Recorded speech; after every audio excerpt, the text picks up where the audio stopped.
Thinking about building a serious wine collection?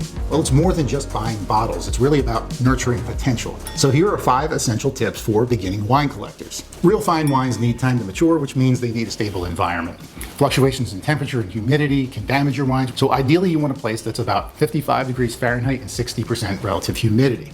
Now, it's okay to start small, but when you're ready for real precise control and even multiple zones, you probably want to look at something like this luxury wine cabinet or even a full cellar system.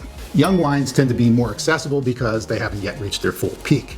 Look for really highly rated Cabernet Sauvignon and Merlot from Napa Valley, newly released Bordeaux, Italian Brunello di Montalcino and Barolo, and classic Spanish Riojas. You can find excellent examples of all of those wines for under $50 a bottle, which is a great starting point for beginners. If your budget allows, buy multiple bottles of the same wine for your collection. First of all, this is a great excuse to pop one open and occasionally share it with friends, but it also allows you to track the evolution of the wine as it ages, and that way you'll know when it's approaching its peak. Make connections with other wine collectors. They're passionate, they have a wealth of knowledge that they want to share, and sometimes they'll even open up their collection for people to taste. They're known as the 3 Ds: divorce, debt, and death. And they're the major reason why so many fine wine collections end up at estate clearances and bankruptcy sales. This is where you're going to find some really fine wines well below their market value. And the bonus is that most of these wines have already been aged. So building a fine wine collection can be a pretty rewarding journey. And if you start with a couple of these tips, you'll be well on your way. I'm Marc Supsic. Thanks for sipping with me today. Cheers.